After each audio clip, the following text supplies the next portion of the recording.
Luke and Maul have met after Return of the Jedi, believe it or not, and this Legends comic is proof. I know Dave Filoni knows this story because he is obsessed with Legends as much as I am, and this is a literal blueprint as to how Maul can be back and speaking to Luke, telling him about Palpatine in Order 66, about how it went down with Ahsoka, new stories about Anakin and Obi-Wan. There's so much that we can extract from Star Wars tale. This comic starts with the iconic X-Wing of Luke Skywalker slowly making his way into the city. Now, the planet he is on is called Iridonia, and he is literally referred to by the Iridonians as ambassador. So at this point, Luke has come to this planet for negotiations. They are honored that the New Republic has sent Luke to aid in the opening of new trade routes to the Outer Rim. His chambers have been prepared just off the capital square, and I love the aesthetic of this because it kind of looks like if Darth Maul had decorated the Jedi Temple. But either way, Luke made it into his chambers together with R2-D2. Now, he is on the balcony, sort of meditating and feeling being in the moment, similar to how Qui-Gon was always, and you can see the resemblance of, even though Qui-Gon was never his master, this image kind of represents Qui-Gon's legacy in a way. But all of a sudden, you hear R2-D2 making noises as Luke watches on in bafflement, not knowing what he is up to. Without a warning, without a hint, all of a sudden, a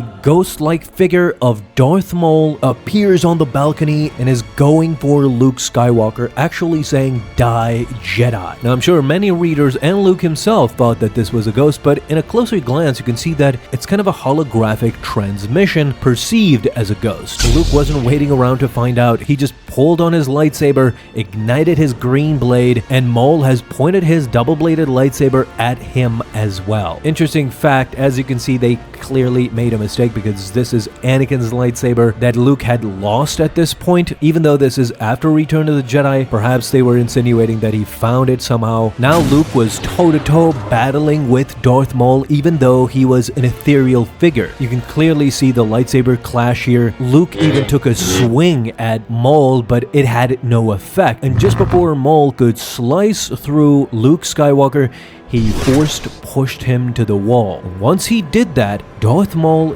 disappeared, leaving Luke completely baffled with R2 as well. There was no sign of Maul's ghost anymore. Afterwards, Luke goes on to inform the Iridonians of the incident. They offer their sincerest apologies to Master Skywalker, and unfortunately, he is not the only one who has been visited by this terrifying apparition. Being a Jedi Master, of course, Luke can offer his more precise insight. He tells him that this was no spirit from beyond the grave. It was tangible, not to mention the tremor in the Force. So even though Maul's ghost had visited other people before, they haven't gotten this sort of a description ever before. The Iridonian continues. A generation ago, one of our own once abandoned this planet to train in the Sith arts. He was eventually killed in battle. Soon after, many here on Iridonia have claimed to encounter this ghost of a long-dead warrior. Its existence is a painful reminder of a dark period in our history, says the Iridonian. Several of our people, including a council representative,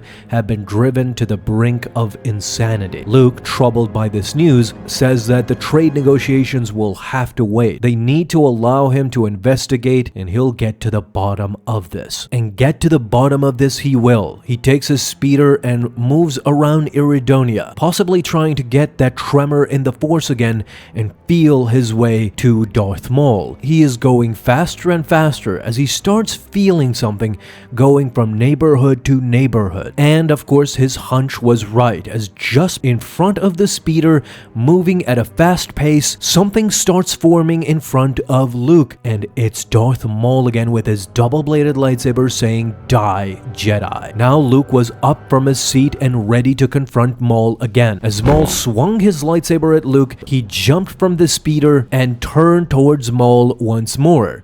Maul said that he will have his revenge. As he slowly disappeared in front of Luke's eyes, once more, but this time Luke had been attuned in the Force. He was ready. He was not being caught off guard anymore, and he was slowly approaching the source. Somewhere around here, he had felt the tremor in the Force. Now he reached out with his hand. He can clearly sense something behind this wall. With his hand, he realized that this wasn't a wall at all. This was a hologram of a wall. But what was it hiding? With his whole body, Luke moved inside what now seemed to be a laboratory, holding a brain inside a Bacta tank. An Iridonian scientist appears in front of Luke, saying, You're trespassing in the laboratory of Drell. Come and stay away from that. Don't touch it," referring to the brain. "In fact, you should kneel before Iridonia's greatest champion." The scientist, clearly knowing who the brain belongs to and who Darth Maul is. This, says Luke, is a great champion, referring to just a brain in a Bacta tank. With this device, says the scientist, his essence lives on as a solid-state hologram. Once the universe trembled at the mere whisper of his name before he was cut down in battle by an accursed Jedi apprentice. We now flash to the moment where Darth Maul was cut in half by Obi-Wan. "They thought his body was lost, but I salvaged his remains and resuscitated his brain," says the scientist. "Now he can enact his revenge." Luke wastes no time in replying to this crazy scientist. "This is wrong. Artificially keeping him alive is causing an unnatural disturbance in the Force. It led me right to you. I cannot allow this to continue." "And what do you know of the Force?" says the mad scientist. Luke has one simple answer. He simply ignites his green lightsaber. With a look of disappointment in this crazy scientist's eyes, Dr. Kampf realizes his end as he screams in fear and runs away, with Luke staying behind with the brain and his lightsaber ignited. He doesn't slash the brain, of course. He is a Jedi Master, albeit I think he should have done that, but Luke takes the easy route and simply turns off the Bacta tank and the device keeping Maul's brain alive artificially, and with that, Luke has finally put an end to Darth Maul in one way or another. And this is the end. Now,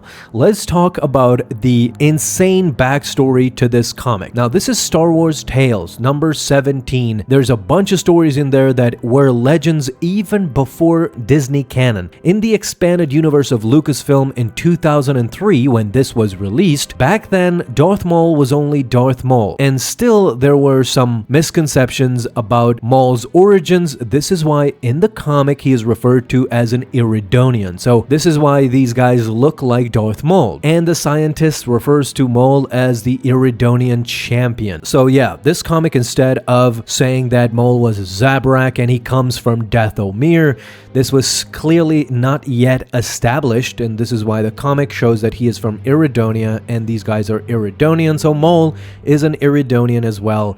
Yeah, just fascinating to see how discombobulated things were at the very beginning. There's no mention of Zabraks or Dathomir at all. And one more tidbit, the scientist here at the end says to Luke that he had gone and recovered the body of Darth Maul after his death. This is of course because in 2003, when this comic was released, Darth Maul hadn't yet made his comeback in the Clone Wars series. So by all intents and purposes, when they made this comic, they not only didn't know about the origins, the real origins of Darth Maul, but that he survived that fall in the Phantom Menace. But yeah, just a fascinating little short story about how Luke confronted Darth Maul in one way or another, as I said. Unfortunately, Darth Maul is dead, as we know, but there are ways around it. As George Lucas quite eloquently put it in Star Wars, there's always nobody's really ever dead. Let's talk realistically. Thrawn has an undead army on Dathomir together with the witches. They have this Frankenstein army that I don't know, I don't understand really.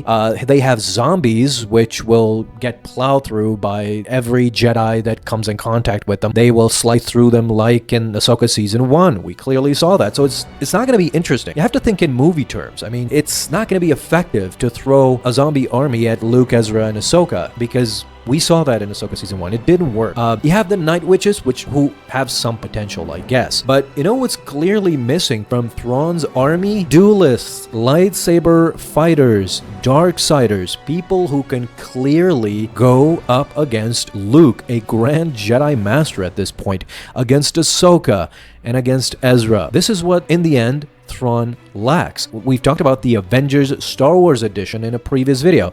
So, in Avengers, Thanos was this great, hulking, powerful being, and Thrawn is not. Thrawn has his mind to work against his enemies, and that's great at some points, but at some points it's not. And you can imagine when he finds out that Luke is the son of Anakin Skywalker, he is just gonna poop his pants right there. So, this leads me to believe that if there's a Thrawn undead army that is not being controlled by anyone, and it's just fodder for Jedi to slice through, he needs lightsaber duelists. And since they're on Dathomir, and since he has Night Witches by his side, Thrawn will, of course, decide to have one of the greatest duelists of all time, Darth Maul. Darth Maul was great. He killed a Jedi Master on his first try with Qui-Gon Jinn. The guy is great, and you would do anything to clone him, bring him back, and even infuse him with some magic. Perhaps, let's say his memory is kind of faulty. The clone is not all there, but he is aggressive and he can fight. That's all that matters. If you give this clone Maul a lightsaber, he'll just go banana. You can have, as I said, we talked about also a Savage Opress. To see Savage Opress in live action would be beautiful, and he would serve alongside Maul. Both of them would be leaders of this undead army on Dathomir. Poetic, perfect. I think it fits perfectly. This is why I said in the beginning, it is a dream, but there's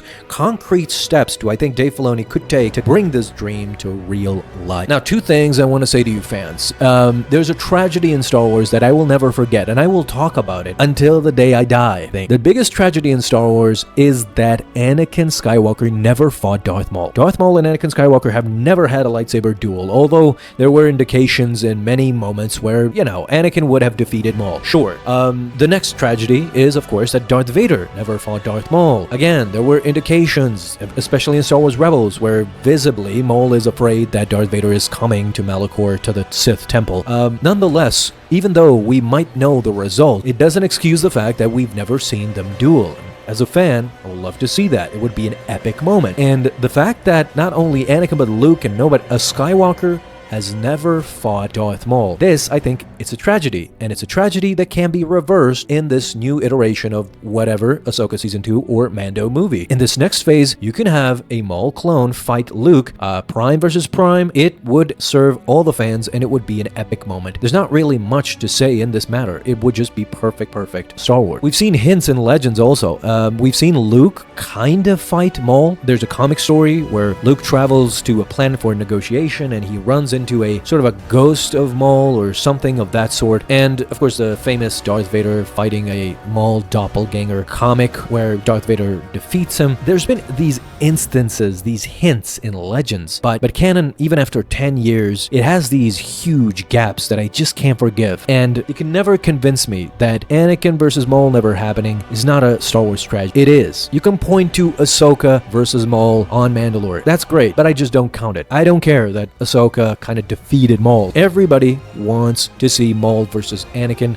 and if that's never gonna happen, then at least we should get Luke versus Maul. Think about it. Think about those scenes where you have now officially in canon a Qui-Gon ghost. By this point, you have an Obi-Wan ghost. You have a Yoda ghost. All these ghosts could come back in this series or in that movie to kind of give hints to Luke, aid him in his journey. Perhaps even we can see Qui-Gon or Obi-Wan Force Ghost haunting this Maul clone and him regaining his memory of what he has done to these Jedi. I don't know, weird scenes, but great scenes as well. Magic with a CK, as it is in Star Wars, has definitely been brought back through the Night Witches that are accompanying Thrawn now on Dathomir. This is why they were turned there, because there's such a dark history and a dark presence on that planet that Thrawn wants to exploit that through the Night Witches. And and actually revive the magic that Palpatine, perhaps Thrawn thinks that Palpatine did not value it enough, and Thrawn will do his best to bring it back. And they would show Thrawn what is actually waiting for him, because I don't think he has the slightest idea. Imagine how panicked Thrawn was when he learned that Ahsoka was the former apprentice of Anakin Skywalker. There's so much to talk about this, but I don't want to ramble on. Thank you guys so much for listening, and don't forget to leave your thoughts down below, because I want to read them. I want to see if I'm crazy. If you think I'm crazy, that is totally fine. I completely agree with you. I am crazy, and please be crazy with me. Talk to me down below in the comments.